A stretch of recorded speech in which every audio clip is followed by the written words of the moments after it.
All right, Ms. Cortez, next I'm going to put your head down a little bit because I need to listen to your bowel sounds, and it's better for you to be in a more flat position.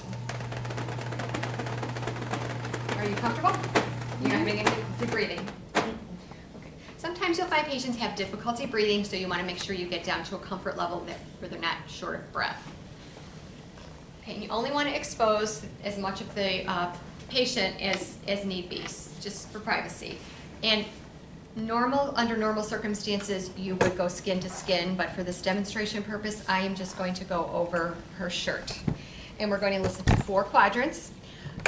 And you only need to listen in each quadrant until you hear a sound, which is like a gurgle, like when you're hungry. If you're going to call them absent, you actually have to listen to the bowel sound for an actual 5 minutes in each quadrant. Ms. Badowski, how do we decide what a quadrant is? That's a good question. I don't know. The umbilicus, yeah. The umbilicus would be the center of your quadrant, and then you just kind of slice the abdomen up into a T, and that's 1 quadrant, 2 quadrants, 3rd quadrant, 4th quadrant. Thank you. You're welcome. But that was an excellent question. Okay, I hear a sound. I hear something. I hear something. And I hear something. Good. And when was your last bowel movement? Yesterday. Okay, wonderful.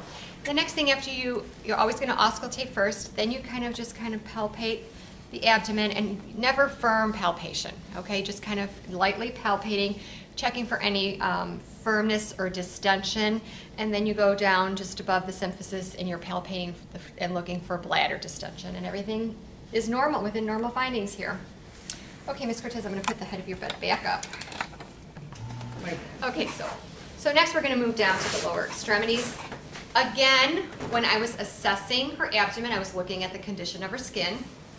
And we'll do the same thing as we go down the legs. And for demonstration purposes, this patient does have pants on. So again, you would just assess the skin on both legs, comparing bilaterally. You're going to assess the skin color bilaterally, that it's nice and pink. And then you're going to look for any pedal edema. And if she has pedal edema, you would press down and note the indentation. Then I like to stand at the foot of the bed when I'm assessing the pedal pulses. And again, you assess both the right and the left together so that you're comparing the strength, the quality, and it's equal bilaterally. And if she didn't have socks on, I would look at her toes and again do the capillary refill like I did on her fingertips.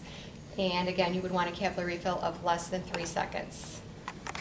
And then you would lift up the feet and check the heels, because again, that is a big area of concern for pressure ulcers. And then you can cover your patient back up.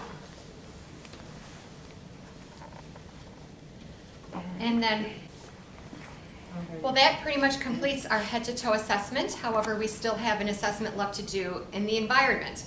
So any kind of medical equipment that might be attached to our patient, we need to make sure is functioning properly. For example, if Ms. Cortez was on oxygen, we would make sure that the nasal cannula is properly in her nares and that the flow meter is set appropriately to what the physician ordered. I would also make sure, in this case, we do have side rails, so her 2 side rails are up. However, in the facility you might be at, the side rail, there may not even be side rails. And then I'm going to make sure that I put the bed back down before I leave the room. I'm going to make sure her call light is in reach. Ms. Cortez, this is your call light, and I want you, if you ever need any assistance getting out of bed, just go ahead and press this and we'll help you before you need to get up and go to the restroom. Okay? And then I check the floor to make sure there's no clutter. And then I'm going to put her bedside table next to her. And I know her bed is functioning. I was able to raise and lower the head of the bed. I was able to raise it up to my working height and put it back down. I'm just going to make sure that she's got fresh water and that it's close to her with her tissues.